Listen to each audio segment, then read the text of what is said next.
ولن يؤخر الله نفسا إذا جاء أجلها والله خبير بما تعملون.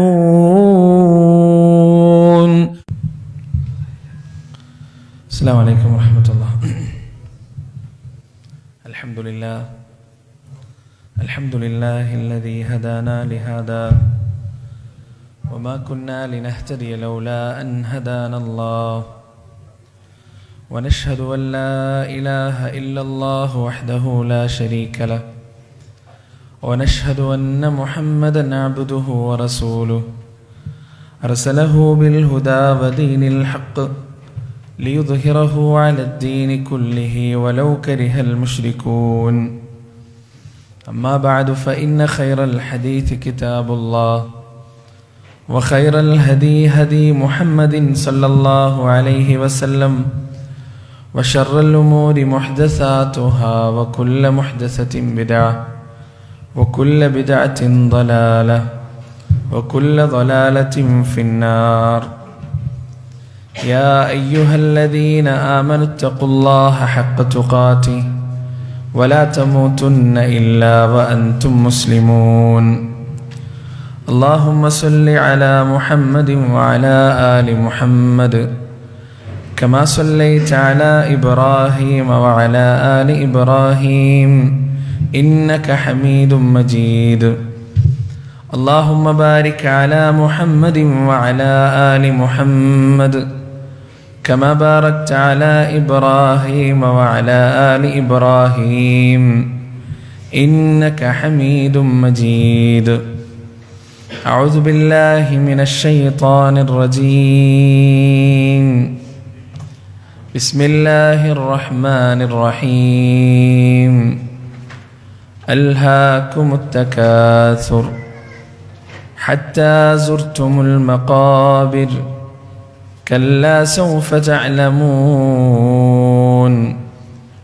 ثم كلا سوف تعلمون كلا لو تعلمون علم اليقين لترون الجحيم ثم لترونها عين اليقين ثم لتسألن يومئذ عن النعيم.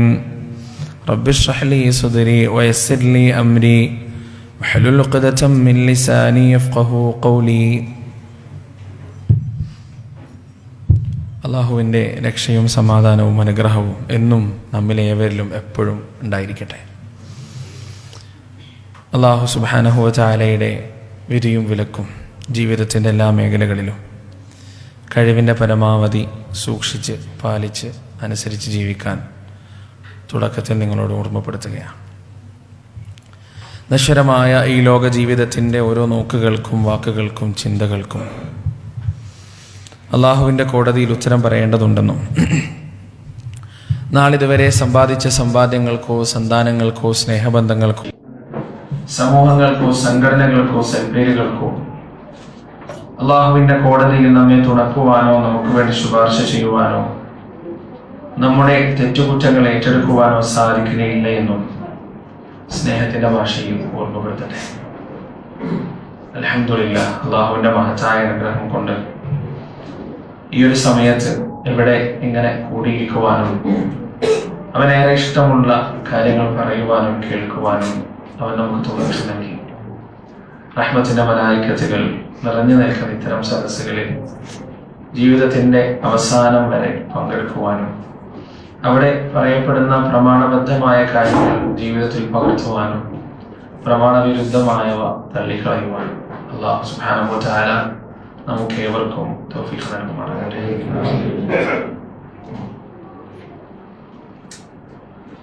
നമ്മളൊക്കെ നമ്മുടെ ജീവിതവുമായി നമ്മുടെ നാട്ടിൽ നിന്ന് ഇങ്ങോട്ട് വന്നവരാണ്. നമ്മളൊന്നും ഈ നാട്ടുകാരല്ല. നമ്മുടെ നാട്ടിൽ വരുന്ന 23-ാം തീയതി വളരെ സുപ്രധാനമായ ഒരു ഇലക്ഷൻ നടക്കാൻ പോവുകയാണ്. എല്ലാവർക്കും അറിയുന്നത് പോലെ ആ ഇലക്ഷനിൽ സംഭവിച്ചുകൂടാ എന്ന് നമ്മളൊക്കെ ആഗ്രഹിക്കുന്നത് എന്താണോ അതൊന്നുകൂടി സംഭവിച്ചാൽ വളരെ ഗുരുതരമായ പ്രത്യാഘാതങ്ങൾ അതുകൊണ്ടുണ്ടാകും. അതുകൊണ്ട് ഇവിടെ നിന്നിട്ട് നമുക്ക് ചെയ്യാൻ പറ്റുന്നത്, എന്തായാലും നമ്മളെ കൊണ്ട് അധികം ആളുകളെ കൊണ്ട് വോട്ടൊന്നും ചെയ്യാൻ പറ്റൂല, ജോലി സംബന്ധമായ പ്രശ്നങ്ങളും ലീവൊക്കെ ആണ്. അപ്പൊ നമുക്ക് ചെയ്യാൻ പറ്റുന്നത് ഇവിടെ നിന്നിട്ട് ദുആ ചെയ്യാന്നുള്ളതാണ്. ആത്മാർത്ഥമായിട്ട് നമ്മൾ വിചാരിക്കുന്നതിനേക്കാൾ എത്രയോ ശക്തിയുള്ള, എത്രയോ പവർഫുൾ ആണ് ദുആ. നമ്മൾ പലപ്പോഴും അതിന്റെ ഒരു ശക്തി, അതിന്റെ ഒരു മഹത്വം മനസ്സിലാക്കിയിട്ടില്ല എന്നതാണ് അർത്ഥം. പലപ്പോഴും നമ്മൾ മനസ്സിലാക്കിയിട്ടില്ല. പക്ഷെ ചില ആളുകൾക്ക്, അള്ളാഹുവിനെ പേടിക്കുന്ന, എപ്പോഴും ദുആ ചെയ്യുന്ന, ദുആനെ ഒരു നല്ലൊരു കൂട്ടുകാരനായി കൊണ്ടു നടക്കുന്ന ആളുകൾക്ക് ജീവിതത്തിൽ പല അനുഭവങ്ങളും പറയാനുണ്ടാവും.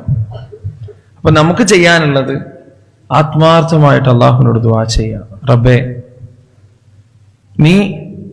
ഞങ്ങളുടെ കാര്യത്തിൽ നിന്നെ പേടിക്കാത്ത ഒരാളെ ഞങ്ങളുടെ മേലെ ഭരണത്തിന്റെ ചുമതല ഏൽപ്പിക്കരുതെന്ന് ആത്മാർത്ഥമായിട്ട് റബ്ബിനോട് പ്രാർത്ഥിക്കാം.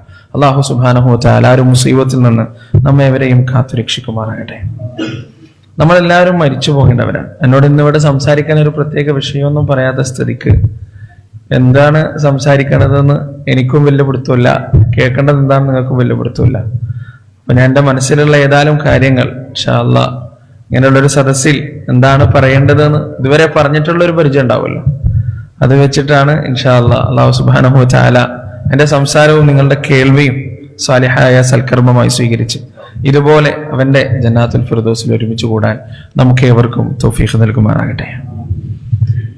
ഗസാലി ഇമാം ഒരു സൂഫി പണ്ഡിതനാണ്. പക്ഷെ അദ്ദേഹത്തിന്റെ ജീവിതത്തിന്റെ അവസാനത്തിൽ അദ്ദേഹം സൂഫിസൊക്കെ ഉപേക്ഷിച്ചിട്ടുണ്ട്.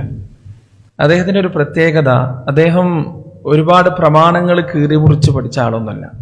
ഫിഖ്ഹിയായ ഒരുപാട് ഗ്രന്ഥങ്ങളൊന്നും അദ്ദേഹം രചിച്ചിട്ടില്ല. പക്ഷെ അദ്ദേഹം വലിയൊരു താത്വികനാണ്. ഒരുപാട് തത്വങ്ങൾ സംസാരിച്ചിട്ടുണ്ട് അദ്ദേഹത്തിന്റെ കഥകളിലൂടെ വലിയ വലിയ കാര്യങ്ങൾ, വലിയ വലിയ ഫിലോസഫികൾ നമുക്ക് പറഞ്ഞു തന്നിട്ടുണ്ട്. ആ കൂട്ടത്തിൽ ഇമാം ഗസാലി പറഞ്ഞ ഒരു കഥയാണ് ആദ്യമായി നമ്മുടെ ഈ ജീവിതവുമായി ബന്ധപ്പെട്ട ഒരു കഥ.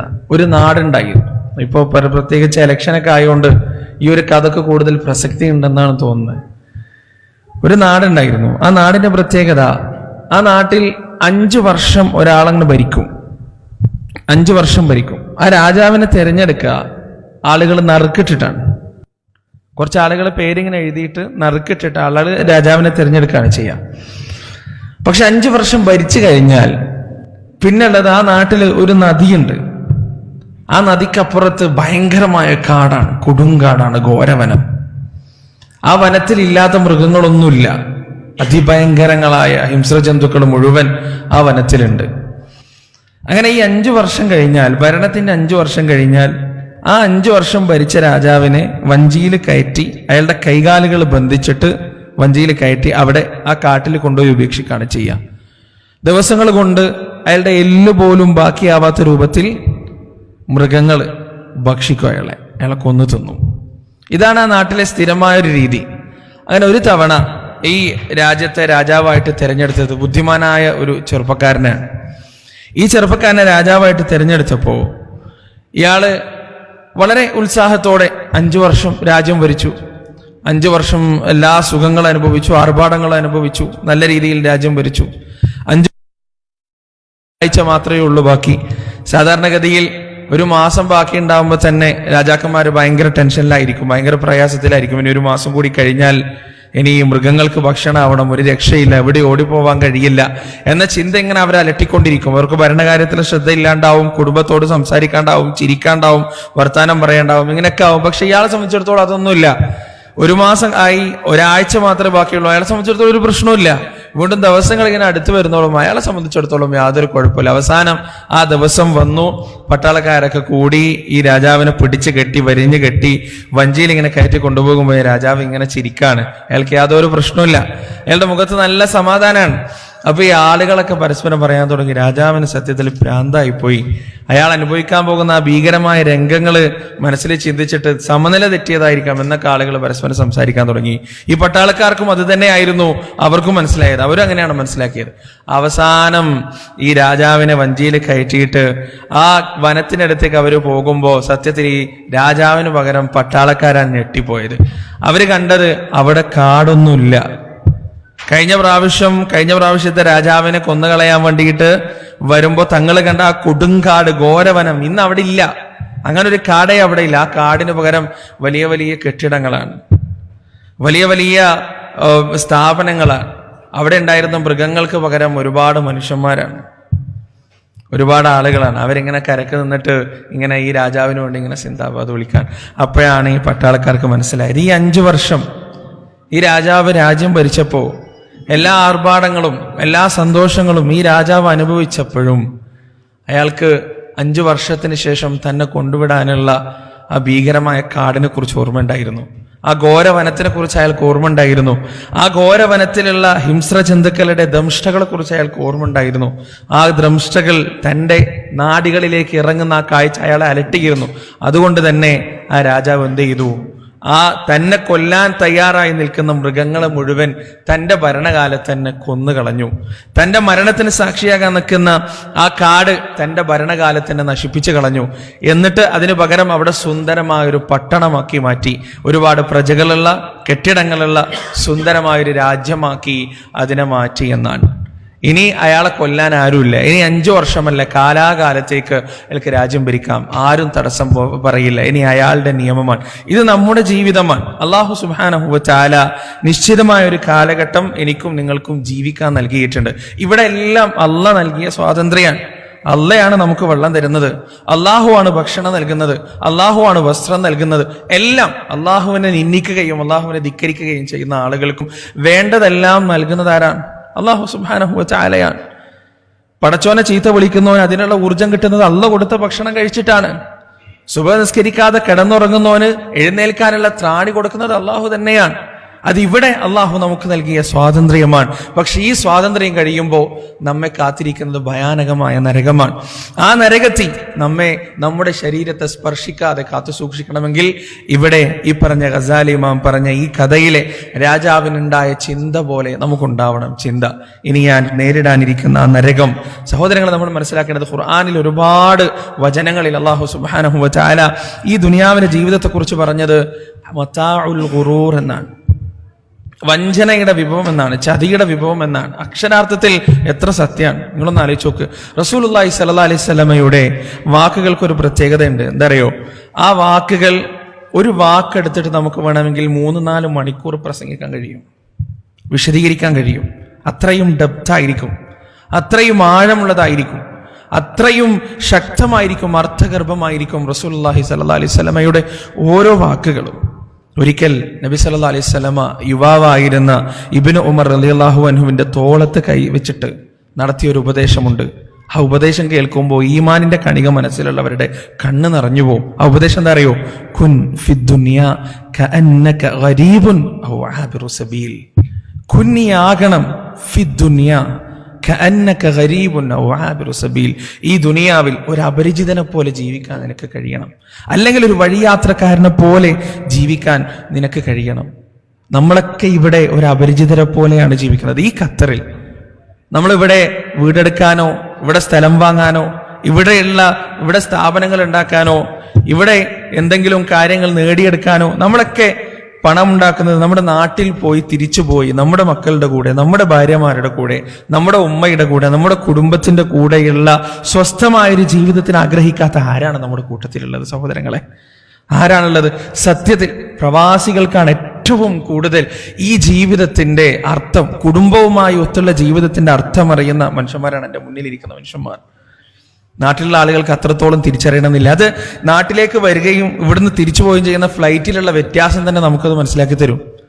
നാട്ടിൽ നിന്ന് ഇങ്ങോട്ട് വരുന്ന ഫ്ലൈറ്റ്, സത്യത്തിൽ ആ ഫ്ലൈറ്റിലുള്ള ആളുകളോട് എന്തെങ്കിലും ഒന്ന് ചോദിച്ചാലും മറുപടി കിട്ടാൻ തന്നെ പ്രയാസമാണ് സഹോദരങ്ങൾ.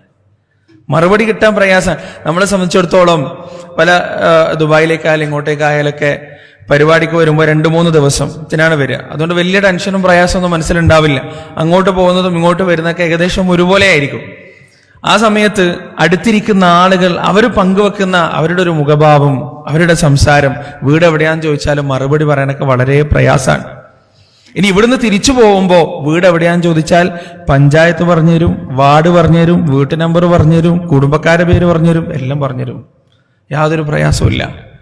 റിയാദിലെ എയർപോർട്ടിൽ നിന്നാൽ ഒരു സ്ഥലത്ത് നിന്നാൽ അങ്ങോട്ട് നാട്ടിൽ നിന്ന് വരുന്ന ആളുകളെയും കാണാം, നാട്ടിലേക്ക് പോകുന്ന ആളുകളെയും കാണാം. ശരിക്കും നാട്ടിൽ നിന്ന് വരുന്ന ആളുകൾ അറക്കാൻ കൊണ്ടിരുന്ന പോത്തിനെ കൊണ്ടിരുന്ന പോലെ ഭയങ്കര പ്രയാസത്തിലും വിഷമത്തിലായിരിക്കും അവർ വരുന്നുണ്ടാവും. തിരിച്ചു പോകുന്ന ആളുകൾ, ചില ആളുകൾ തോളത്ത് കയറ്റിട്ടുണ്ടാവും, ചില ആളുകൾ തുള്ളിച്ചാടി പോകുന്നുണ്ടാവും. അത്രത്തോളം ജീവിതത്തെ, ഈ ഇവിടെയുള്ള ജീവിതം നിങ്ങൾക്ക് ഒരുവിധം ഈ ദുനിയാവിൽ റസൂൽ എങ്ങനെ ജീവിക്കണം എന്ന് നമുക്ക് മനസ്സിലാക്കി തന്നിട്ടുണ്ട്. പ്രവാസ ജീവിതം നമുക്കത് പഠിപ്പിച്ചു തന്നിട്ടുണ്ട് സഹോദരങ്ങൾ. കന്നൊക്കെ ഹരിയും ഒരു അപരിചിതന്റെ ജീവിതം എങ്ങനെയാണ്. ഹാബിർ സബീൽ, അല്ലെങ്കിൽ ഒരു വഴിയാത്രക്കാരൻ. നമ്മുടെ നാട്ടിൽ നിന്ന് കണ്ണൂരിൽ നിന്ന് ട്രെയിൻ കയറി കോഴിക്കോടേക്ക് പോവുകയാണെങ്കിൽ ആ കോഴിക്കോടിന്റെ ഇടയിൽ ഒരുപാട് സ്റ്റേഷനുകളുണ്ട്. തലശ്ശേരിയുണ്ട്, മാഹിയുണ്ട്, വടകരയുണ്ട്, കൊയിലാണ്ടിയുണ്ട്. ഈ സ്റ്റേഷനുകളെല്ലാം അതിന്റെ ഇടയിലുള്ള കേവലം ഡെസ്റ്റിനേഷനുകൾ മാത്രമാണ്. അതുപോലെ ഈ ദുനിയാവിലെ ജീവിതം, അതിൻ്റെ ഇടയിൽ ശൈശവമുണ്ട്, ബാല്യമുണ്ട്, കൗമാരമുണ്ട്, യൗവനമുണ്ട്, വാർദ്ധക്യമുണ്ട്. ഇതെല്ലാം ഈ ജീവിതത്തിൻ്റെ ഇടയിലുള്ള കേവലം ഡെസ്റ്റിനേഷനുകൾ മാത്രമാണ് എന്ന് മനസ്സിലാക്കാനാണ് റസൂലുള്ളാഹി സ്വല്ലല്ലാഹു അലൈഹി വസല്ലമ നമുക്ക് പറഞ്ഞു തന്നത്. ഇബ്നു കസീർ അദ്ദേഹത്തിന്റെ ഖസസുൽ അംബിയായിൽ ഈസാ നബി അലൈഹി സ്വലാത്തു വസ്സലാമിന്റെ സുന്ദരമായ ഒരു കഥ വിവരിക്കുന്നത് നിങ്ങളത് കേട്ടിട്ടുണ്ടാവും. കേൾക്കാത്തവർക്ക് വേണ്ടി പറയുക. ഈസാ അലൈഹി സ്വലാത്തു വസ്സലാം തൻ്റെ ഒരു ശിഷ്യനുമായിട്ട് യാത്ര പോവാൻ, ഒരു ദീർഘദൂര യാത്ര. അവരങ്ങനെ യാത്ര ചെയ്ത് രണ്ടുപേർക്കും വിശന്നപ്പോൾ ഈസാ നബി അലൈഹി സ്വലാത്തു വസ്സലാം തന്റെ ശിഷ്യനോട് പറഞ്ഞു, നീ അങ്ങാടിയിൽ പോയിട്ട് 3 റൊട്ടി വാങ്ങിയിട്ട് വാ, ഇത് അതിനുള്ള കാശ്. അങ്ങനെ ശിഷ്യന്റെ കയ്യിൽ പൈസ കൊടുത്തിട്ട് അങ്ങാടിയിലേക്ക് അയച്ചു. അങ്ങാടിയിൽ പോയി ആ കാശ് കൊടുത്തിട്ട് 3 റൊട്ടി വാങ്ങിയിട്ട് തിരിച്ചു വരുമ്പോൾ ശിഷ്യന്റെ മനസ്സിലൊരു തോന്നൽ, 3 റൊട്ടി ഉണ്ടല്ലോ, ഈ റൊട്ടി കഴിക്കാൻ 3 ആളില്ലല്ലോ, ഞാനും ഉസ്താദും മാത്രമാണുള്ളത്, പിന്നെ എന്തിനാ 3 റൊട്ടി, ഒരു റൊട്ടി ഞാൻ തന്നെ കഴിക്കാം എന്ന് പറഞ്ഞ് ഈസാ നബിയുടെ അടുത്തെത്തുന്നതിന് മുന്നേ ഒരു റൊട്ടി കഴിച്ചു എന്നാണ്. അങ്ങനെ ബാക്കിയുള്ള 2 റൊട്ടിയായിട്ട് ഈസാ നബി അലൈഹി സ്വലാത്തു വസ്സലാമിന്റെ അടുത്തെത്തി. ഈസാ നബി ചോദിച്ചു, മോനെ 3 റൊട്ടി ഉണ്ടല്ലോ, 3ാമത്തെ റൊട്ടി എവിടെ? ശിഷ്യൻ പറഞ്ഞു, 3 റൊട്ടി ഇല്ല, 2 റൊട്ടിയേ ഉള്ളൂ, 2 കിട്ടിയിട്ടുള്ളൂ. അങ്ങനെ അവർ യാത്ര തുടർന്നു. കുറെ മുന്നോട്ട് പോയപ്പോ ഈസാ നബി അലൈഹി സ്വലാത്തു വസ്സലാം വീണ്ടും ചോദിച്ചു, എവിടെ മോനെ ആ 3ാമത്തെ റൊട്ടി? ഇയാള് വീണ്ടും പറഞ്ഞു, 3 ഇല്ല, 2 ഉള്ളൂ, 2 കിട്ടിയിട്ടുള്ളൂ. കളവ് പറയരുത്, ഇല്ല 2 കിട്ടിയിട്ടുള്ളൂ. വീണ്ടും അവരെ യാത്ര തുടർന്നു. വീണ്ടും ഈസാ നബി 3 വട്ടം ചോദിച്ചു.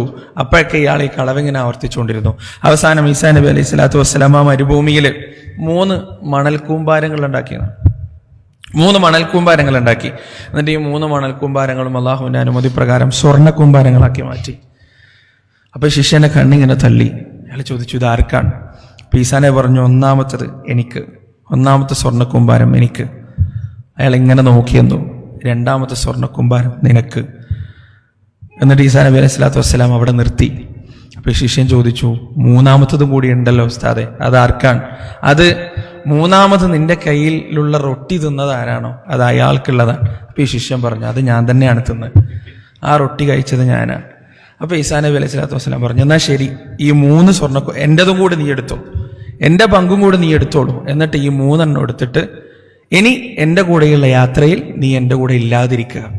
ഇനി എന്റെ കൂടെ യാത്ര ചെയ്യാൻ നിനക്ക് അർഹതയില്ല. എനിക്ക് എന്റെ വഴി, നിനക്ക് നിന്റെ വഴി. ശിഷ്യൻ സന്തോഷത്തോടെ പറഞ്ഞു, സന്തോഷം, എനിക്ക് നിങ്ങളുടെ കൂടെ യാത്ര ചെയ്യണമെന്ന് യാതൊരു നിർബന്ധമില്ല. ഈ 3 സ്വർണ്ണക്കൂമ്പാരങ്ങളോട്ട് കിട്ടിയാൽ എൻ്റെ ജീവിതം ഉഷാറായി, അതുകൊണ്ട് താങ്കൾക്ക് പോകാം എന്ന് പറഞ്ഞ് ഈസാ നബി അലൈഹി സ്വലാത്തു വസ്സലാമുമായിട്ട് അങ്ങനെ പിരിഞ്ഞു. അങ്ങനെ ഇയാൾ ഈ 3 സ്വർണ്ണക്കൂമ്പാരായിട്ട് ഇങ്ങനെ നിൽക്കുമ്പോഴാണ് 3 കൊള്ളക്കാരെ വഴിക്ക് വരുന്നത്. ഇവിടുന്നുള്ള കഥ കുട്ടികളൊക്കെ കേട്ടിട്ടുണ്ടാവും, പണ്ടേ പുസ്തകങ്ങളിലൊക്കെ ഉണ്ടാവുന്നതാണ്. ഈ 3 കൊള്ളക്കാര് വന്ന് എന്താണ് സംഭവിക്കുക? ഒരു ബലഹീനനായ മനുഷ്യൻ 3 സ്വർണ്ണക്കൂമ്പാരം പിടിച്ച് നിൽക്കുന്ന കണ്ടു, അയാളെ കൊന്നളഞ്ഞു. ഈ 3 സ്വർണ്ണക്കൂമ്പാരങ്ങളും 3 ആളുകൾ പങ്കിട്ടെടുത്തു. മനുഷ്യന്മാരാണ്, അവർക്കും വിശന്നു. കൂട്ടത്തിലുള്ള ഒരാളെ അങ്ങാടിയിലേക്ക് ഭക്ഷണം വാങ്ങാൻ വേണ്ടി പറഞ്ഞയച്ചു. അയാളിങ്ങനെ ഭക്ഷണം വാങ്ങി വരുമ്പോൾ പിശാച് അയാളുടെ മനസ്സിലും ഇടപെട്ടു. അയാളോട് ചോദിച്ചു, 3 സ്വർണ്ണക്കൂമ്പാരങ്ങൾ, 3 അവകാശികൾ, നിന്റെ കയ്യിലുള്ള ഭക്ഷണം വിശക്കുന്ന നിന്റെ 2 സന്തത സഞ്ചാരികൾ, ഈ ഭക്ഷണത്തിന് നീ കുറച്ച് വിഷം കലർത്തിയാൽ ആ ഭക്ഷണം അവർ കഴിച്ചാൽ തൽക്ഷണം അവർ മരിക്കും. പിന്നെ അവിടെ ബാക്കിയുള്ള 3 സ്വർണ്ണക്കൂമ്പാരങ്ങൾ നിന്റേത് മാത്രമാണ്, നീ മാത്രമാണ് അതിന്റെ അവകാശി. അയാൾ അവിടെ വെച്ച് ആ ഭക്ഷണത്തിന് വിഷം കലർത്തി. ആ സമയത്ത് ഇയാൾ പോയതൊക്കെ ഈ 2 കൊള്ളക്കാരും കൂടി ചർച്ച ചെയ്തു, എന്തിനാണ് അയാളെ, നമ്മൾ 2 ആളും കൂടി ഒത്താൽ ഈസിയായിട്ട് അയാളെ തോൽപ്പിക്കാലോ, അതുകൊണ്ട് അങ്ങനെ ഒരു അവകാശി വേണ്ട, 1.5 എനിക്ക് 1.5 നിനക്ക്, അങ്ങനെ നമുക്ക് പങ്കിട്ടെടുക്കാം. അയാൾ വന്ന അയാളെ നമുക്ക് കൊന്നുകളയാം. ഈ ഭക്ഷണം വാങ്ങാൻ പോയ കൊള്ളക്കാരൻ വരണ്ട മാത്രയിൽ ഈ 2 കൊള്ളക്കാരും കൂടിയിട്ട് അയാളെ കൊന്നുകളഞ്ഞു. അയാളെ കൊണ്ടുവന്ന ഭക്ഷണവും കഴിച്ച് സ്വർണം പങ്കിട്ട് പോകാമെന്ന് വിചാരിച്ച് ഭക്ഷണം കഴിച്ചു. ഈ 2 കൊള്ളക്കാരും അവിടെ തന്നെ മരിച്ചു പോണു. കുറേ നേരത്തിന് ശേഷം ഈസാ നബി അലൈഹി സ്വലാത്തു വസ്സലാം തൻ്റെ മറ്റു ശിഷ്യന്മാരോടൊപ്പം ഇങ്ങനെ തിരിച്ചു വരുമ്പോൾ 3 സ്വർണ്ണക്കൂമ്പാരങ്ങളും 4 മയ്യത്തും അതിൻ്റെ ചുറ്റിലും ഇങ്ങനെ വീണ് കിടക്കുന്ന കണ്ടിട്ട് ഈസാ നബി അലൈഹി സ്വലാത്തു വസ്സലാം മറ്റു ശിഷ്യന്മാരോട് പറഞ്ഞെടുത്തു, ഹാദ ദുനിയ, ഇതാണ് ദുനിയാവ്. നേടുമെന്ന് പല ആളുകളും വിചാരിക്കും, നേടാൻ വേണ്ടി പലതും വേണ്ടാന്ന് വെക്കും, പല ആളുകളെയും കൊല്ലും, പലതും അറുത്തു മുറിച്ച് കളയും. പക്ഷേ ആ ദുനിയാവിൻ്റെ ചുറ്റിലും തന്നെ അവരെല്ലാം വീണിങ്ങനെ മരവിച്ച് ഒന്നുമല്ലാതെ കിടക്കും എന്ന്. സുബ്ഹാനല്ലാഹ്, എത്രമാത്രം അർത്ഥഗർഭമായ വാക്കുകളാണ് സഹോദരങ്ങളെ. നമ്മളെല്ലാവരും നേടുമെന്ന് പലതും നമ്മൾ വിചാരിക്കാണ്, നമുക്ക് നേടിയെടുക്കാൻ കഴിയും, എൻ്റെ കൂടെ ഇതുണ്ടാവും, എനിക്കുണ്ടാവും. പക്ഷെ നമ്മൾ ഒന്നും നേടാണ്ട് ഈ ദുനിയാവ് നമ്മൾ തിരിച്ചു പോകും.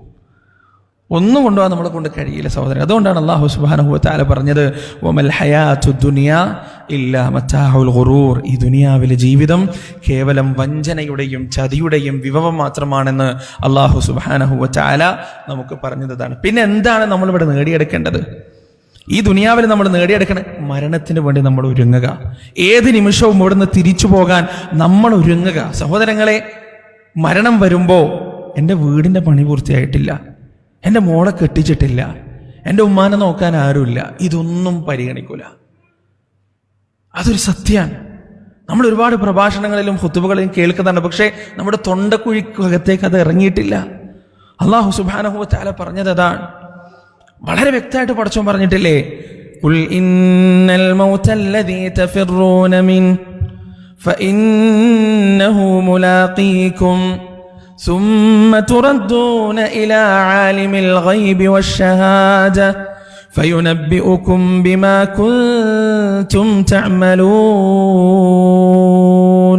നബിയെ പറയുക, ഇന്നൽ മൗതല്ലദീ തഫിറൂന മിൻഹു ഫഇന്നഹു മുലാഖീകും, ഏതൊരു മരണത്തിന്റെ പിടിവായിൽ നിന്നാണോ നിങ്ങൾ കുതറി മാറാൻ ശ്രമിച്ചു കൊണ്ടിരിക്കുന്നത്, ഫഇന്നഹു മുലാഖീകും, ആ മരണം നിങ്ങളെ കണ്ടുമുട്ടും. സുമ്മ തുറദ്ദൂന ഇലാ ആലിമിൽ ഗൈബി വശഹാദ, രഹസ്യങ്ങളും പരസ്യങ്ങളും ഒരുപോലെ അറിയുന്ന നിങ്ങളുടെ രക്ഷിതാവിലേക്ക് നിങ്ങൾ മടക്കപ്പെടുകയും ചെയ്യും. അത് മനുഷ്യന്റെ ഫിത്രത്തിലുള്ളതാണ്, മരണത്തിൽ നിന്ന് ഓടുക എന്നുള്ളത്. 40 വയസ്സായി, ആകെ ജീവിതത്തിൽ സുബഹി നിസ്കരിക്കാൻ പോയത് എണ്ണി പറയാൻ കഴിയും ഏതൊക്കെ തീയതിയാണെന്ന്. 40 വയസ്സായിട്ട് സുബഹി നമസ്കരിക്കാൻ പോയ തീയതികൾ ഓർത്ത് അത്ര കുറച്ച് തവണയെ പോയിട്ടുള്ളൂ. എന്തൊക്കെയോ ആവശ്യങ്ങൾക്ക് എഴുന്നേറ്റ് പോയതാണ്, അപ്പം നിസ്കരിച്ചു. ചെറിയൊരു നെഞ്ചുവേദന വന്നു, ഡോക്ടറെ അടുത്ത് പോയി.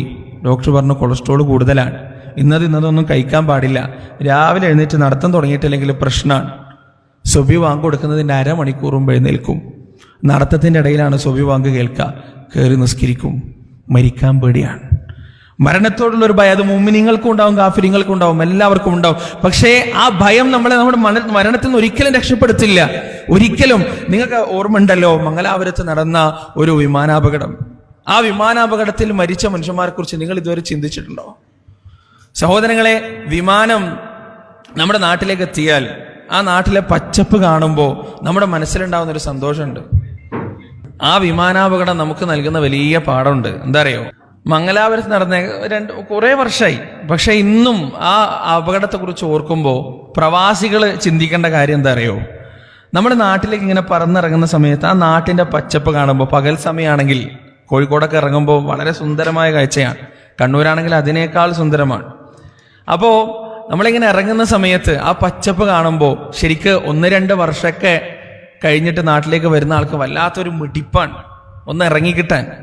വിമാനം ഒന്ന് ഇറങ്ങിക്കിട്ടാൻ മിടിപ്പാണ്. അതൊന്ന് ലാൻഡ് ചെയ്ത് വിമാനം നിർത്തിക്കഴിഞ്ഞാൽ എല്ലാവരും എണീറ്റിട്ട് തിരക്കാക്കാൻ തുടങ്ങും. പലപ്പോഴും കണ്ടിട്ടുണ്ട് എയറോസ്റ്റസ്മാർ ഒച്ച ഉണ്ടാക്കുന്നത്, അവിടെ ഇരിക്കുന്ന ഒച്ച ഉണ്ടാക്കുന്ന കണ്ടിട്ടുണ്ട്. അപ്പൊ എല്ലാവർക്കും ഒന്ന് പുറത്തെത്താൻ വേണ്ടി വല്ലാത്ത ധൃതിയാണ്. പക്ഷെ സഹോദരങ്ങളെ, നിങ്ങളൊന്ന് ആലോചിച്ച് നോക്ക്. ഇവിടെ ആ മംഗലാപുരത്ത് വിമാനാപകടം നടന്നപ്പോ അതിൻ്റെ അകത്തുണ്ടായിരുന്ന ആളുകൾ വിമാനം ലാൻഡ് ചെയ്തിട്ട് ആ വിമാനം അപകടത്തിൽപ്പെട്ട് ആ തീഗോളങ്ങൾ ഇങ്ങനെ അവരെ വിഴുങ്ങാൻ വരുമ്പോൾ അതിൽ പല ആളുകളും മനസ്സിൽ പടച്ചോനോട് കെഞ്ചിയിട്ടുണ്ടാവും. എന്താണെന്നറിയോ? പടച്ചോനെ, മീറ്ററുകൾ അപ്പുറത്ത് എൻ്റെ മോൻ എന്നെ കാത്തുക്കുന്നുണ്ട്, എൻ്റെ ഭാര്യ എന്നെ കാത്തുക്കുന്നുണ്ട്, എൻ്റെ ഉമ്മ എന്നെ കാത്തു നിൽക്കുന്നുണ്ട്, എൻ്റെ വാപ്പ എന്നെ കാത്തു നിൽക്കുന്നുണ്ട്. മീറ്ററുകൾക്കപ്പുറത്ത് ഒന്നവരെ ഒറ്റവട്ടം കണ്ടിട്ട്, ഒന്നവർക്ക് കൈ കൊടുത്തിട്ട്, ഒന്നവരോട് സലാം പറഞ്ഞിട്ട്, ഒന്നെൻ്റെ മോളെ കെട്ടിപ്പിടിച്ചിട്ട്, ഒന്ന് അവനൊരു ഉമ്മ കൊടുത്തിട്ട് എന്നെ മരിപ്പിച്ചൂടെ എന്ന് ആ വിമാനത്തിലുണ്ടായിരുന്ന പല ആളുകളും ഒരു പക്ഷെ കെഞ്ചിയിട്ടുണ്ടാവും. പക്ഷേ സഹോദരങ്ങളെ, അല്ലാഹു സുബ്ഹാനഹു വ തആല പരിശുദ്ധ ഖുർആനിൽ പറയുന്ന ഒരു വചനം എന്താ അറിയോ? വലൻ യുഅഖിറല്ലാഹു നഫ്സൻ ഇദാ ജാഅ അജലുഹാ വല്ലാഹു ഖബീറും ബിമാ തഅമലൂൻ. അല്ലാഹു നിശ്ചയിച്ച അവധി വന്നെത്തിയാൽ, പടച്ചറബ് നിശ്ചയിച്ച അവധി വന്നെത്തിയാൽ ആ അവധിയിൽ നിന്ന് ഒരു നിമിഷം പോലും നമുക്ക് നീട്ടിത്തരാൻ നമ്മുടെ സെന്റിമെന്റ്സുകൾക്ക് സാധ്യമല്ല, നമ്മുടെ ആഗ്രഹങ്ങൾക്ക് സാധ്യമല്ല, പറക്കമുറ്റാത്ത നമ്മുടെ മക്കൾക്ക് സാധ്യമല്ല, പണിതീരാത്ത നമ്മുടെ വീടുകൾക്ക് സാധ്യമല്ല, കാത്തിരിക്കുന്ന നമ്മുടെ പ്രിയതമക്ക് സാധ്യമല്ല, പ്രിയപ്പെട്ട നമ്മുടെ ഉമ്മയുടെ കണ്ണുനീരിന് സാധ്യമല്ല, നാം തുടങ്ങി വെച്ച നമ്മുടെ പ്രൊജക്ടുകൾക്കോ പദ്ധതികൾക്കോ സാധ്യമല്ല, നമ്മുടെ സംഘടനകൾക്ക് സാധ്യമല്ല, രാഷ്ട്രീയ പാർട്ടികൾക്ക് സാധ്യമല്ല. അള്ളാഹ് നിശ്ചയിച്ച അവധി വന്നെത്തിയാൽ ആ അവധിയിൽ ഒരു നിമിഷം പോലും നീട്ടിത്തരാൻ ഒരു ഡോക്ടർക്കും കഴിയില്ല, ഒരു സംവിധാനങ്ങൾക്കും കഴിയില്ല, ഒരു ആശുപത്രിക്കും കഴിയില്ല. തിരിച്ചു പോകേണ്ടവരാണ് നാം. ആ ഒരു തിരിച്ചറിവ് നമുക്കുണ്ടാകണം. ആ സമയത്ത്, മരിക്കുന്ന സമയത്ത് ഏറ്റവും വലിയ ഭാഗ്യവാൻ ആരാണെന്നറിയോ? ലാ ഇലാഹ ഇല്ലല്ലാ എന്ന് മനസ്സംതൃപ്തിയോടുകൂടി ചൊല്ലി മരിക്കാൻ ആർക്കാണോ കഴിയുന്നത് അവരാണ് സഹോദരങ്ങളെ യഥാർത്ഥത്തിൽ അങ്ങനെയുള്ള ഒരുപാട് ഭാഗ്യവാന്മാരെ കണ്ടവരാണ് നമ്മൾ. അങ്ങനെയുള്ള ഒരുപാട് ഭാഗ്യവാന്മാർക്ക് സാക്ഷ്യം വഹിച്ചവരാണ് നമ്മൾ. നിങ്ങളൊക്കെ കേട്ടിട്ടുണ്ടാവും റിയാദിലെ ഒരു മരണം, റിയാദിലെ ഒരു സഹോദരൻ മരിച്ചു. നിങ്ങൾ ഒരുപാട് പ്രസംഗങ്ങളിലും പത്രങ്ങളിലൊക്കെ വായിച്ചിട്ടുണ്ടാവും, പല ലേഖനങ്ങളിലും വായിച്ചിട്ടുണ്ടാവും അദ്ദേഹത്തിന്റെ മരണം. ഫൈസൽ എന്ന് പറയുന്ന കൊച്ചി സ്വദേശിയായ ഒരു യുവാവ് 35-ാമത്തെ വയസ്സിലങ്ങനെയാണ് അദ്ദേഹം മരിക്കുന്നത്. അദ്ദേഹത്തിന്റെ ബന്ധുക്കളൊക്കെ ഈ സദസ്സിലുണ്ടാവും. അവരെന്നോട് ക്ഷമിക്കുക, ഒരു പക്ഷേ അദ്ദേഹത്തിന്റെ നാട്ടുകാരൊക്കെ ഇവിടെ ഉണ്ടാവും. അദ്ദേഹത്തിന്റെ മരണത്തിന്റെ രംഗം അദ്ദേഹത്തിന്റെ ഭാര്യ വിശദീകരിക്കും. അദ്ദേഹത്തിന് ഒരു പ്രത്യേകത ഉണ്ടായിരുന്നു. എന്താ അറിയോ? അദ്ദേഹത്തിന്റെ പോക്കറ്റിൽ എപ്പോഴും കുറച്ച് ബുക്ക്ലെറ്റുകൾ ഉണ്ടാവും. എപ്പോഴും ആ ബുക്ക്ലെറ്റുകള് സയ്യിദുൽ ഇസ്തിഗ്ഫാറിന്റെ കോപ്പികളാണ്. സയ്യിദുൽ ഇസ്തിഗ്ഫാർ അറിയാം. അല്ലാഹുമ്മ അൻത റബ്ബി ലാ ഇലാഹ ഇല്ലാ അൻത ഖലഖ്തനി വഅന അബ്ദുക വഅന അലാ അഹ്ദിക വവഅദിക മസ്തതഅത് അഊദു ബിക മിൻ ശർരി മാ സനഅത് അബൂഉ ലക ബിനിഅമതിക അലൈ വഅബൂഉ ബിദംബി ഫഗ്ഫിർ ലി ഫഇന്നഹു ലാ യഗ്ഫിറു ദുനൂബ ഇല്ലാ അൻത. ഇതാണ് സയ്യിദുൽ ഇസ്തിഗ്ഫാർ. ഈ സയ്യിദുൽ ഇസ്തിഗ്ഫാറിന്റെ ഏതാനും കോപ്പികൾ ഈ മനുഷ്യന്റെ പോക്കറ്റിൽ എപ്പോഴും ഉണ്ടാവും. ആരെ കണ്ടാലും മുസ്ലിം ആണെന്ന് തിരിച്ചറിഞ്ഞ ഈ കോപ്പി എടുത്തിട്ട് ഈ മനുഷ്യൻ അയാളുടെ കൈ കൊടുക്കും. എന്നിട്ട് പറയും, ഇത് നിങ്ങൾ രാവിലെ ചൊല്ലിയാൽ വൈകുന്നേരത്തിന്റെ ഉള്ളിൽ നിങ്ങൾ ഷഹാദത്ത് കിട്ടാതെ മരിക്കൂല, വൈകുന്നേരം ചൊല്ലിയാൽ രാവിലത്തിന്റെ ഉള്ളിൽ നിങ്ങൾ ഷഹാദത്ത് കിട്ടാതെ മരിക്കൂല എന്ന് പറഞ്ഞ് ഈ ദുആയുടെ കോപ്പി കൊടുക്കാതെ അയാൾ ആരും ഒഴിവാക്കാറില്ല. അല്ലാഹു സുബ്ഹാനഹു വ തആല മനുഷ്യന് ഷഹാദത്ത് കൊടുത്തത് സ്വന്തം മക്കളെയും ഭാര്യയെയും സാക്ഷിയാക്കിയിട്ടാണ്. നിങ്ങൾ ആ സംഭവം അറിഞ്ഞിട്ടുണ്ടാവില്ല. റിയാദിൽ നിന്ന് 100 കിലോമീറ്റർ ഇപ്പുറത്തുള്ള ഖർജിലേക്ക് പോകുമ്പോൾ വാഹനം അപകടത്തിൽപ്പെട്ട് ആ വാഹനം നിയന്ത്രണം വിട്ട് സൈഡിലുള്ള ബാരിക്കേഡിൽ അടിച്ച് വാഹനത്തിന്റെ മുന്നിലുള്ള ഗ്ലാസ്സിലുള്ള കമ്പി വളഞ്ഞ് തലയിലേക്ക് കയറി, തലന്റെ ഉള്ളിലേക്ക് കയറി. എന്നിട്ട് ഈ മനുഷ്യൻ വേദനയോടെ ഭാര്യയുടെ മടിയിലേക്ക് വീണപ്പോ ഏത് പെണ്ണും തകർന്നു പോകുന്നൊരു സന്ദർഭമാണത്.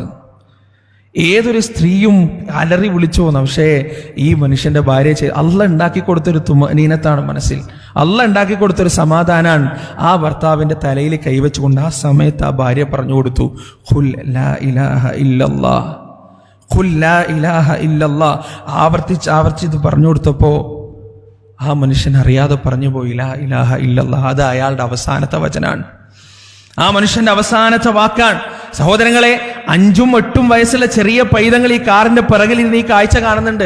അവരുടെ ജീവിതത്തിൽ അവർക്ക് ഒരിക്കലും മറക്കാൻ കഴിയാത്ത കാഴ്ച, സ്വന്തം ഉപ്പ ലാ ഇലാഹ ഇല്ലല്ലാഹ് ചൊല്ലി മരിക്കുന്ന കാഴ്ച. ഇതിനേക്കാൾ വലിയ അനുഗ്രഹം വേറെ എന്താണ്? ജീവിതത്തിൽ എന്തൊക്കെ പ്രയാസങ്ങളും എന്തൊക്കെ പ്രലോഭനങ്ങളും എന്തൊക്കെ പ്രശ്നങ്ങളും അവർ നേരിട്ടാലും ആ പ്രലോഭനങ്ങളിലൊന്നും ആ മക്കളുടെ മനസ്സൊരിക്കലും പതറാൻ സാധ്യതയില്ല. കാരണം ഈ വാപ്പ അവർക്ക് മുന്നിൽ സാക്ഷ്യം വഹിച്ച, അവർക്ക് മുന്നിൽ കാണിച്ചു കൊടുത്ത ഈ ഒരു മാതൃക ജീവിതത്തിന്റെ അവസാനം വരെ അവരുടെ മനസ്സിൽ ഓർമ്മയുണ്ടാകും എന്ന കാര്യത്തിൽ യാതൊരു സംശയവുമില്ല. നമ്മളൊക്കെ എങ്ങനെയാ മരിക്കാൻ പോകുന്ന സഹോദരങ്ങളെ? അല്ലാഹു അലം. എങ്ങനെയാണ് ജീവിതത്തിൽ ഒരാളോട് ഇന്ന് വരെ എന്തെങ്കിലും പ്രാർത്ഥന നമ്മൾ പറഞ്ഞു കൊടുത്തിട്ടുണ്ടോ? എന്തെങ്കിലും ഒരു നല്ല കാര്യം പറഞ്ഞു കൊടുക്കാനുള്ള ഒരു ഉത്സാഹം നമ്മുടെ ജീവിതത്തിൽ നമുക്കുണ്ടായിട്ടുണ്ടോ? ഇല്ലല്ലോ. നമ്മളൊക്കെ എങ്ങനെ ജീവിക്കാണ്? ഒരു ഹാലും പുറത്ത് അങ്ങനെ ജീവിക്കാണ് നമ്മൾ. എന്തെങ്കിലും അർത്ഥമുണ്ടോ? പ്രത്യേകിച്ച് നമ്മുടെ ഈ പ്രവാസ ലോകത്ത് ജീവിക്കുന്ന ആളുകളുടെ ജീവിതം ഒന്ന് ആലോചിച്ച് നോക്കൂ സഹോദരൻ. ദുനിയാവില്ല അവർക്ക് ദുനിയാവുണ്ടോ? നിങ്ങൾക്ക് ദുനിയാവുണ്ടോ സഹോദരങ്ങളെ? ഫാമിലി കൂടെയുള്ള ആളുകളെ കുറിച്ചല്ല സംസാരിക്കുന്നത്. ഭൂരിഭാഗം വരുന്ന പ്രവാസ ലോകത്ത് ജീവിക്കുന്ന ആളുകൾക്ക് ദുനിയാവുണ്ടോ സഹോദരങ്ങളെ? പെരുന്നാളിന് നാട്ടിലുള്ള ആളുകൾ ആഘോഷിക്കുമ്പോൾ റൂമിന്റെ ഉള്ളിൽ കിടന്നുറങ്ങിയിട്ടാണ് പ്രവാസികൾ പെരുന്നാൾ ആഘോഷിക്കുക. പലപ്പോഴും നാട്ടിൽ കല്യാണം നടക്കുമ്പോൾ റൂമിന്റെ ഉള്ളിൽ ബിരിയാണി വെച്ചു കൊടുത്തിട്ട് സ്വന്തം പെങ്ങളെ കുട്ടീന്റെയും സ്വന്തം കുടുംബത്തിന്റെയും സ്വന്തം പെങ്ങളുടെയും കല്യാണം റൂമിന്റെ ഉള്ളിലും ജോലി സ്ഥലങ്ങളിലും കഴിച്ചു കൂട്ടേണ്ട അവസ്ഥ പല പ്രവാസികൾക്കും വന്നിട്ടുണ്ട്. ഈ ദുനിയാവ് ഇല്ല. ഇനി കാലം കുറേ കഴിഞ്ഞ് അധ്വാനിച്ച് പല്ലിന്റെയും നഖത്തിന്റെയും മൂർച്ച നഷ്ടപ്പെട്ട് കണ്ണിന്റെ കാഴ്ച നഷ്ടപ്പെട്ട് ഒന്നിനും കൊള്ളാത്ത രീതിയിൽ നാട്ടിലേക്ക് പോയാൽ ഇത്രയും കാലം അധ്വാനിച്ച വില എന്തെങ്കിലും കുടുംബം തരോ, കൂട്ടുകാർ തരോ, സമൂഹം തരോ? കറവ പറ്റിയ പശുവിന്റെ വില പോലും ഇല്ലാതെ അവിടെയും പാർശ്വവൽക്കരിക്കപ്പെടും പ്രവാസികൾ. അവിടെ നിങ്ങൾക്ക് മുന്നിൽ അടയാത്തൊരു വാതിലുണ്ട്, ഒരിക്കലും നഷ്ടപ്പെടാത്തൊരു ജീവിതമുണ്ട്. ആ ജീവിതം അറിയോ? പരലോക ജീവിതമാണ്, ആഖിറമാണ്. ആ ജീവിതത്തിന് വേണ്ടി നിങ്ങൾ പ്രയത്നിച്ചോ സഹോദരങ്ങളെ? ഈ ദുനിയാവിലെ ജീവിതത്തിന്റെ പിന്നെ വല്ലാതെ പോയാൽ നഷ്ടം മാത്രമാണ് ബാക്കിയാവുക. അല്ലാഹു സുബ്ഹാനഹു വ തആല അതിന് നമുക്ക് തൗഫീഖ് നൽകുമാറാകട്ടെ. മരണത്തിന്റെ സമയത്ത് സന്തോഷത്തോടെ മരിക്കാൻ, ആനന്ദത്തോടെ മരിക്കാൻ, മനസ്സിന് സമാധാനം കിട്ടുന്ന രീതിയിൽ മരിക്കാനാകണം ഈ ജീവിതത്തിൽ നമ്മൾ പ്രവർത്തിക്കേണ്ടതും പ്രയത്നിക്കേണ്ടതും. ഏത് നിമിഷവും പോകേണ്ടവരാണ് നാം. പോയി കഴിഞ്ഞാലുണ്ടല്ലോ, നാം ഇവിടുന്ന് മരിച്ചു കഴിഞ്ഞാൽ നമ്മുടെ പേര് 1-2 വർഷം മാത്രമേ പറയുള്ളൂ. എൻ്റെ ജീവിതത്തിൽ നിങ്ങൾ എന്നെ തെറ്റിദ്ധരിക്കരുത്. എൻ്റെ ഒരു അനുഭവം ഞാൻ നിങ്ങളുമായി പങ്കുവെക്കട്ടെ. എൻ്റെ കല്യാണത്തിൻ്റെ സമയത്ത് വീട്ടിലെല്ലാവരും ഉണ്ട്. 2-3 ദിവസം മുമ്പ് എല്ലാവരും വീട്ടിലുണ്ട്. എൻ്റെ വീട്, എൻ്റെ കുടുംബക്കാരൊക്കെ മുന്നിൽ തന്നെ ഇരിക്കുന്നുണ്ട്. എൻ്റെ വീട് തറവാടിൻ്റെ തൊട്ട് മുന്നിലാണ്. അവിടെ എല്ലാവരും കൂടിയിട്ടുണ്ട്. ആ സമയം എൻ്റെ വാപ്പ എന്നോട് പറഞ്ഞു, കാട്ടിലെ പള്ളിയിലാണ് ഉപ്പുപ്പാൻ്റെ ഖബറുള്ളത്. ഏകദേശം ഒരു 500 മീറ്റർ ദൂരം ഉണ്ടാവും, അത്രേ ഉണ്ടാവുള്ളൂ. അവിടെ പോയിട്ട് ഒന്ന് സന്ദർശിച്ച് വരണമെന്ന് പറഞ്ഞു. വീട്ടിൽ നിന്ന് ഇറങ്ങുമ്പോൾ അവിടെ എന്തൊരു ഒച്ചപ്പാടാണ്. എത്ര ആളുകളാ പരസ്പരം സംസാരിക്കുന്നുണ്ട്. കുട്ടികളുടെ കളി ഒരു ഭാഗത്തുണ്ട്, വലിയ സ്ത്രീകൾ അങ്ങോട്ടും ഇങ്ങോട്ടും സംസാരിക്കുന്നുണ്ട്. എല്ലാവരും ഉണ്ട്. തറവാട്ടിലാണ് എല്ലാവരും ഉള്ളത്. ആ തറവാട്ടിൽ നിന്നാണ് ഇറങ്ങി നേരെ ഖബർസ്ഥാനിലേക്ക് പോകുന്നത്. ആ ഖബർസ്ഥാനിലെത്തിയപ്പോൾ സഹോദരങ്ങൾ, അവിടെ ഉണ്ടായ ഒരു വിശ്രാന്തി, അവിടെ ഉണ്ടായ ഒരു ശാന്തത, അവിടെ ഉണ്ടായ ഒരു മൂകത. ഉപ്പുപ്പാന്റെ ഖബറിന്റെ അടുത്ത് നിന്നപ്പോൾ മനസ്സിലറിയാതെ വന്നൊരു ചിന്ത ഉണ്ട്. എന്താണെന്നറിയോ? 10 കൊല്ലമായി അന്നേരം ഉപ്പുപ്പ മരിച്ചിട്ട്. 10 കൊല്ലം കഴിഞ്ഞു. ആ സമയത്ത്, ആ 10 വർഷം മുമ്പ് ആ തറവാട് നിൽക്കുന്നത് ഒരുപക്ഷെ വല്യപ്പാന്റെ വിയർപ്പാണ്. ചുമട്ടെടുത്തിട്ടാണ് 8 മക്കളെ വളർത്തിയത്. ആ തറവാട്ടിൽ വല്യപ്പാന്റെ ചോരയും നീരുമുണ്ട്. പക്ഷേ അത്ഭുതപ്പെടുത്തിയ കാര്യം എന്താ അറിയോ? അവിടെ ഇത്രയും ആഹ്ലാദങ്ങൾ ഉണ്ടാകുമ്പോൾ, സന്തോഷങ്ങൾ ഉണ്ടാകുമ്പോൾ ഉപ്പുപ്പാന്റെ പേര് ആരും ഉച്ചരിക്കുന്നത് കേട്ടിട്ടില്ല, ആരും പറഞ്ഞിട്ടില്ല, അത് പറയൂല. എല്ലായിടത്തും അവസ്ഥ അങ്ങനെ തന്നെയാണ്. ഒരു വീട്ടിലും മരിച്ചിട്ട് 5-10 വർഷം കഴിഞ്ഞ് ആരാ നമ്മളെ കുറിച്ച് സംസാരിക്കുക സഹോദരങ്ങളെ? ആരാ നമ്മളെ കുറിച്ച് ഓർക്കുക? നമ്മുടെ പ്രിയപ്പെട്ട 1 മാസം കരയിരിക്കും ഭാര്യമാർ. ഉമ്മ ജീവിച്ചിരിപ്പുണ്ടെങ്കിൽ 2 മാസം കരയിരിക്കും. ഉപ്പ ജീവിച്ചിരിക്കണമെങ്കിൽ 2 ആഴ്ച. അതിനുശേഷം ആളുകൾ അവരെ സമാധാനിപ്പിച്ച് അവരുടെ മനസ്സിൽ നിന്ന് അത് പോയി സഹോദരങ്ങളെ. പിന്നെ നമ്മൾ ഓർമ്മയിൽ മാത്രം, ഓർമ്മയിൽ പോലും ഇല്ലാത്ത കേവലം എപ്പോഴോ ജീവിച്ചു മരിച്ചു പോയ കേവലം ഏതോ മനുഷ്യന്മാർ. നിങ്ങൾ ആലോചിച്ചിട്ടുണ്ടോ? ഖബറിലേക്ക് നമ്മൾ അങ്ങോട്ട് വെച്ച് കഴിഞ്ഞാൽ നമ്മുടെ ശരീരത്തിന് ആദ്യമായി ദ്രവിച്ചു പോകുന്ന 2 അവയവങ്ങൾ ഏതെല്ലാം? ഒന്ന് നമ്മുടെ വയറും, 2 നമ്മുടെ ഗുഹ്യസ്ഥാനവുമാണ്. ഇതിന് 2 വേണ്ടിയിട്ടാണ് നമ്മൾ എല്ലാ പെടാപ്പാട് വിട്ടതും, എല്ലാ വേണ്ടാധീനങ്ങൾ കാണിച്ചതും, എല്ലാ വൃത്തികേടുകൾ കാണിച്ചതും. ഈ 2 അവയവങ്ങൾക്ക് വേണ്ടിയിട്ടാണ്. നിങ്ങളൊന്ന് ആലോചിച്ച് നോക്കിയാൽ, നിങ്ങൾ മരിച്ചു, ഒരു 2-3 ദിവസം കഴിഞ്ഞു, അള്ളാഹ് കാത്തുരക്ഷിക്കട്ടെ, മായതല്ല അങ്ങനൊന്നും ഇല്ലാതിരിക്കട്ടെ, എന്തെങ്കിലും കാരണം കൊണ്ട് ഖബറൊന്ന് കുഴിക്കേണ്ടി, 3 ദിവസം കഴിഞ്ഞിട്ട് ഖബറൊന്ന് കുഴിക്കേണ്ടി വന്നു. നിങ്ങൾ മരിച്ച വേദനയിൽ പ്രയാസപ്പെട്ട് ബുദ്ധിമുട്ടി നിൽക്കുകയാണ് നിങ്ങളുടെ ഭാര്യ, നിങ്ങളുടെ മകൻ എല്ലാം. അവരെ സാക്ഷ്യം വഹിക്കാൻ വേണ്ടി ഖബർസ്ഥാനിൽ പോലീസുകാർ കൊണ്ടുവന്ന് നിർത്തി. 3 ദിവസം കഴിഞ്ഞിട്ട് ഖബർ ഇങ്ങോട്ട് തുറക്കുമ്പോൾ വയറ് വീർത്തിട്ടുണ്ടാവും. ആ വയറിങ്ങനെ പൊട്ടിയിട്ടുണ്ടാവും. അതിൻ്റെ അകത്ത് നിന്ന് കണ്ടാൽ അറക്കുന്ന രൂപത്തിലുള്ള ദ്രാവകങ്ങൾ ഇങ്ങനെ പുറത്തേക്ക് വരുന്നുണ്ടാവും. നമ്മുടെ ഭാര്യ ഉണ്ടല്ലോ, പ്രിയപ്പെട്ട നമ്മുടെ ഭാര്യ, നാം പറയുന്ന നമ്മുടെ പ്രിയപ്പെട്ടവൾ, നമ്മുടെ വേർപാട് സഹിക്കാൻ കഴിയാതെ ബോധം കെട്ടുപോയവൾ, ഒരു ദിവസം അന്നപാനീയമില്ലാതെ കിടന്നവൾ, ആ ഖബർ അങ്ങോട്ട് തുറക്കുമ്പോൾ മൂക്ക് പൊത്തിയിട്ടല്ലാതെ അവിടെ നിൽക്കാൻ കഴിയില്ല. അറിയാതെ മൂക്ക് പൊത്തി പോവും. അവിടെ ഒരു ഭാര്യയും എൻ്റെ പ്രിയപ്പെട്ടവനാണ്, എൻ്റെ ഭർത്താവാണ്, എൻ്റെ ഭർത്താവിൻ്റെ നാറ്റല്ലേ, എനിക്ക് സഹിച്ചൂടെ എന്ന് പറഞ്ഞ് സഹിക്കൂല സഹോദരങ്ങളെ. അത് കഴിയില്ല. അതൊക്കെ ഈ ദുനിയാവിൽ മാത്രമേ ഉള്ളൂ, ഈ ദുനിയാവിൽ മാത്രം, അതിൻ്റെ അപ്പുറത്തേക്ക് ഇല്ല. അല്ലെ? ഖുർആൻ മാത്രമൊന്നല്ല അത് പറഞ്ഞു. 9ാം ക്ലാസ്സിൽ ഞാൻ നിങ്ങളൊക്കെ പഠിച്ച കവിത അത് പറയുന്നില്ലേ? ഹാ പുഷ്പമേ അധിക തുംഗ പദത്തിൽ എത്ര ശോഭിച്ചിരുന്നത് ഒരു രാജ്ഞി കണക്കേ നീ, ശ്രീഭൂവിൽ അസ്ഥിരമസംശയമാഭൂതിയെങ്ങു പുനരെങ്ങു നിന്റെ ഈ കിടപ്പിതോർത്താൽ. അല്ലയോ പുഷ്പമേ, എത്രയോ ഉന്നതിയിൽ ആളുകളുടെ കണ്ണുകൾക്ക് ആനന്ദം നൽകിയിട്ട് എത്ര സുന്ദരമായിട്ടാണ് നീ ഉയർന്നു നിന്നത്. ഇന്ന് നിന്നെ ആർക്കും വേണ്ട. നീ ഇതാ താഴേക്ക് വീണു. നിന്റെ ഇതളുകൾ മണ്ണിനോട് ഇങ്ങനെ ലയിക്കാൻ തുടങ്ങി. കരിവണ്ടി ഇങ്ങനെ അതിന്റെ ചുറ്റിലും പാറിക്കളിക്കുന്നുണ്ട്. ഒരു കാലത്ത് എത്ര പൂമ്പാറ്റകളാണ് നിന്റെ ചുറ്റിലും ഇങ്ങനെ പാറിക്കളിച്ചത്. എത്ര ആളുകളാണ് ആരാധനയോടുകൂടി നിന്നെ നോക്കിയത്. ഇന്ന് ആർക്കും നിന്നെ വേണ്ട. അതുപോലെ തന്നെയാണ് സഹോദരങ്ങളെ നമ്മളെല്ലാവരും. ആർക്കും വേണ്ടാത്തവരായി ഈ ദുനിയാവിൽ നമ്മൾ ഒടുങ്ങും, നമ്മൾ തീരും. ആ നമ്മളെ നാം മരിച്ചു കഴിഞ്ഞാൽ നമ്മുടെ ശരീരത്തെ, ചേതനയറ്റ ശരീരത്തെ ആ നമ്മുടെ വീടിന്റെ സെൻട്രൽ ഹാളിൽ കിടത്തുമ്പോ